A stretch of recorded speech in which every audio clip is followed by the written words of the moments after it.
तो मैं हूं सनी और आप देख रहे हैं I am an Indian channel. तो आज का जो चर्चा है वो इस प्रकार है दोस्तों। वर्तमान कार्यकारी अध्यक्ष एम मुरुगप्पन। मुरुगप्पन समूह 1900 में स्थापित एक भारतीय समूह है। समूह के 28 व्यवसायी हैं, जिनमें एनएसई और बीएसई में सूचीबद्ध 9 कंपनियां शामिल हैं। चेन्नई में मुख्यालय। समूह के प्रमुख कंपनियां में Carborundum universal Limited, Cholamandal Financial Holdings Limited, Cholamandalam investment and finance company Limited, Cholamandalam MS General insurance company Limited, Coromandel International Limited, Coromandel Engineering Company Limited EID शामिल है। Parry India Limited, Parry Agro Industries Limited, Shanti Gears Limited, Tube investment of India Limited, Net Access India Limited और Wendt India limited. मुख्य लोग MM Murugan जो कार्यकारी अध्यक्ष हैं। समूह की उपाध्यक्ष ऑटो घटक, साइकिल, चीनी, कृषि इनपुट, उर्वरक व वृक्षारोपण, बायो प्रोडक्ट्स और न्यूट्रियोस्यूटिकल्स सहित कई क्षेत्र में उपस्थिति है। इसके पास BSA, Hercules, Montra, Mach City, Ballmaster, Ajax, Paris, Chola, Gromor, Shanti Gears और पैरामोफोस जैसे ब्रांड है। समूह में 50,000 से अधिक कर्मचारियों का कार्यबल है। वर्तमान कार्यकारी अध्यक्ष MM मुरुगप्पन है। इस समूह की नींव दीवान बहादुर AM मुरुगप्पन चौटियार ने रखी थी। उन्होंने 1900 में साहूकारी और बैंकिंग व्यवसाय की स्थापना की थी।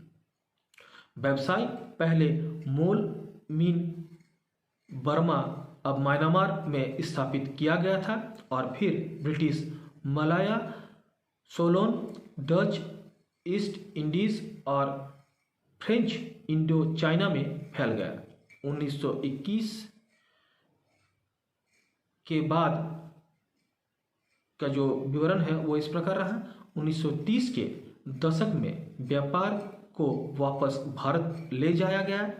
1941 से 1950 के बीच का कार्यकाल यह रहा। 1947 में कोरोमंडल इंजीनियरिंग कंपनी लिमिटेड की स्थापना हुई। 1949 ट्यूब इन्वेस्टमेंट लिमिटेड UK वर्तमान में TI ग्रुप के सहयोग से TI cycles of India limited वर्तमान tube investment of India limited की स्थापना की।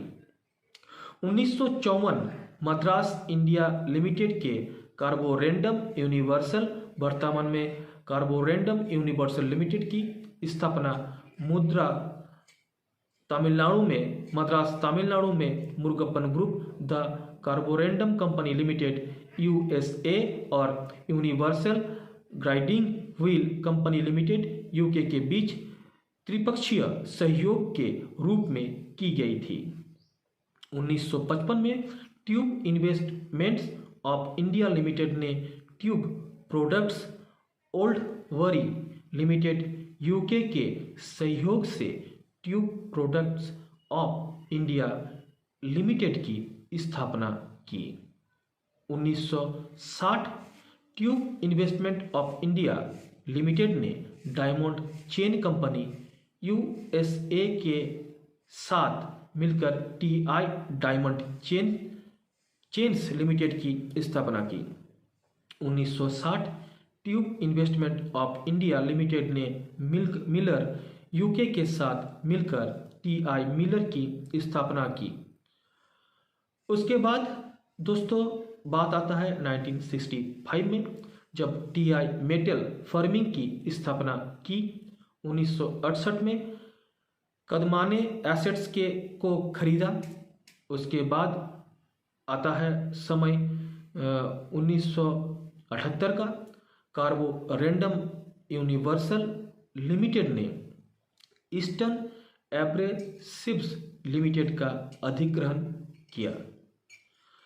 फिर दोस्तों समय आता है 1981, जब मुरुगप्पा ग्रुप ने EID पेरी का अधिग्रहण किया। 1983 में Murugappan Morgan thermal ceramics limited Morgan crucible PLC के मॉर्गन थर्मल सिरेमिक्स डिवीजन के बीच एक संयुक्त उद्यम के रूप में स्थापित है।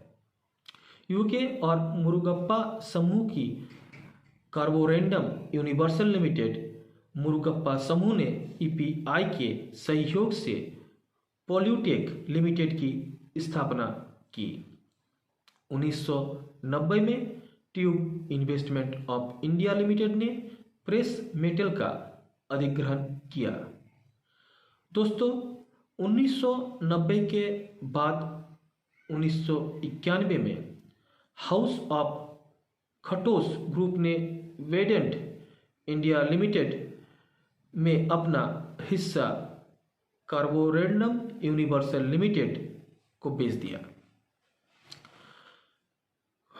प्रोडक्ट एडिकॉर्सिव लिमिटेड कार्बोरेंडम यूनिवर्सल लिमिटेड की सहायक कंपनी बन गई है। उसके बाद 1993 TIDC इंडिया ने 7 वाहन चेन्स का अधिग्रहण किया। EID पेरी ने मुरुगप्पा इलेक्ट्रॉनिक्स लिमिटेड को Murugappa industrial and technical services के रूप में विलय कर दिया। 1994 में chevron corporation group California chemical company, जिसे अब शेवरॉन केमिकल कंपनी कहा जाता है, ने कोरोमंडल इंटरनेशनल में अपना हिस्सा EID पेरी को बेच दिया। कार्बोरेंडम यूनिवर्सल लिमिटेड ने cut fast abrasive tools limited और कट फास्ट पॉलीमर लिमिटेड का अधिग्रहण किया। 1995 जनवरी में EID पेरी ने Murugappa industrial and technical services को MEL systems and services electronics limited के रूप में विलय कर दिया। जून में कार्बोरेंडम यूनिवर्सल लिमिटेड ने स्टर्लिंग एब्रेसिव्स लिमिटेड का अधिग्रहण किया। उसके बाद दिसंबर में EID पेरी द्वारा MEL systems and services electronics limited का विनिवेश करने के बाद मुरुगप्पा समूह इलेक्ट्रॉनिक्स व्यवसाय से बाहर हो गया। अब बात करते हैं 1999 का। ट्यूब प्रोडक्ट्स ऑफ इंडिया ने स्टील स्टीपल्स एंड ट्यूल्स लिमिटेड का अधिग्रहण किया। International minerals and chemical corporation IMC ने कोरोमंडल इंटरनेशनल में अपना हिस्सा EID पेरी को बेच दिया। इस बिक्री के बाद कोरोमंडल फर्टिलाइजर्स लिमिटेड, जो वर्तमान में कोरोमंडल इंटरनेशनल एक समूह कंपनी बन गई। नवंबर में मुरुगप्पा कॉरपोरेटर बोर्ड का गठन हुआ। Tube investments of India limited ने Cholamandalam investment and finance company limited का अधिग्रहण किया। दोस्तों Cholamandalam MS general insurance company limited की स्थापना की। उसके बाद 2003 के जुलाई में आंध्र प्रदेश सरकार ने Godavari fertilisers and chemicals limited में अपना हिस्सा कोरोमंडल इंटरनेशनल को बेच दिया। नवंबर में India farmers fertiliser cooperative limited IFCO ने Godavari fertilisers and chemicals limited में अपना हिस्सा कोरोमंडल इंटरनेशनल को बेच दिया। इस प्रकार Godavari fertilisers and chemicals limited एक मुरुगप्पा समूह की कंपनी बन गई। दिसंबर में Godavari fertilisers and chemicals limited का कोरोमंडल इंटरनेशनल में विलय हो गया।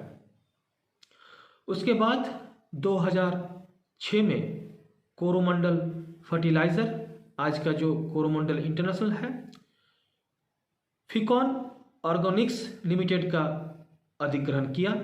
2008 में कार्बोरेंडम यूनिवर्सल लिमिटेड CUMI ने पोस्कोर जिरकोनिया PTY लिमिटेड का अधिग्रहण किया। 2009 नए लोगों के साथ कोरोमंडल फर्टिलाइजर्स का वर्तमान नाम बदलकर कोरोमंडल इंटरनेशनल कर दिया गया। 2010 में tube investments of India limited ने सेडिस चेन फ्रांस का अधिग्रहण कर लिया। 2011 और 2020 के बीच की बातें ये रहा। 2011 में अक्टूबर में EID पेरी ने US न्यूट्रास्यूटिकल्स LLC वैलेंसा इंटरनेशनल का अधिग्रहण किया, जो कि फ्लोरिडा USA में स्थित एक कंपनी है। दिसंबर में कोरोमंडल इंटरनेशनल ने फसल सुरक्षा उत्पादों में अग्रणी कंपनी सवेरो ऑर्गेनिक्स का अधिग्रहण किया। 2013 में जनवरी में कोरोमंडल इंटरनेशनल ने लिबर्टी फॉस्फेट का अधिग्रहण किया, जो भारत का प्रमुख एकल सुपर फॉस्फेट उत्पादक है। 2014 में अक्टूबर में tube investments of India limited ने लार्ज डायमीटर ट्यूब्स के लिए प्लांट लगाया। 2015 में अगस्त में TI साइकिल्स ऑफ इंडिया ने रिडले वाइक्स बेल्जियम के लिए ब्रांड लाइसेंसिंग अधिकार हासिल कर लिया। 2016 में जून में TI साइकिल ने पंजाब में एक नई साइकिल फैक्ट्री स्थापित की। सितंबर में CUMI ने वेयर हाउस उपकरण, बिजली उपकरण और औद्योगिक सिरेमिक के लिए एक ऑनलाइन स्टोर QMIdirect.com लॉन्च किया। सितंबर में tube investment of India limited ने सिक्लो कैफे ब्रांड के तहत भारत में साइकिल कैफे खोलने के लिए एब्सोल्यूट स्पेशलिटी के साथ एक संयुक्त उद्यम में प्रवेश किया। 2017 में मार्च में tube investment of India limited के इंक्यूबेशन सेल ने भारत का पहला online only cycle brand Brooks launch किया। मार्च में CUMI ने समग्र विद्युत खनिजों के लिए कोची में एक नई सुविधा स्थापित की।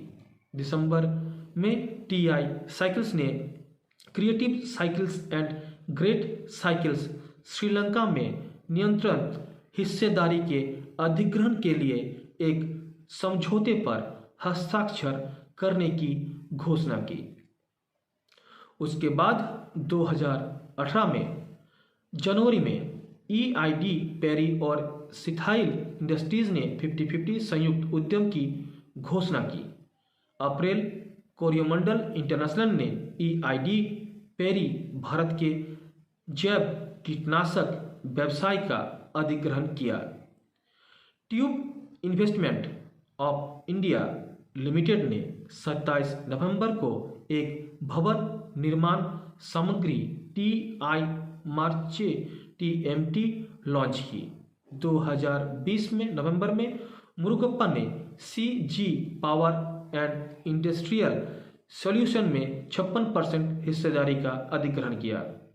तो दोस्तों, ये था आज का वीडियो। तो आज का वीडियो को यहीं पे समाप्त करते हैं। मिलते हैं नेक्स्ट वीडियो में। चैनल को सब्सक्राइब करना मत भूलिएगा और उसके बगल के बेल आइकॉन को हिट करके ऑल पे क्लिक करें, ताकि मेरे हर फ्यूचर का वीडियोस का नोटिफिकेशन आप तक डायरेक्ट पहुंचता रहे। और दोस्तों, वीडियो अगर आपको अच्छा लगा है तो वीडियो को लाइक करें और वीडियो को शेयर करके दूसरों को देखने का मौका दें। तो चलिए दोस्तों, मिलते हैं नेक्स्ट वीडियो में। तब तक के लिए नमस्कार, वंदे मातरम, जय हिंद, जय भारत माता।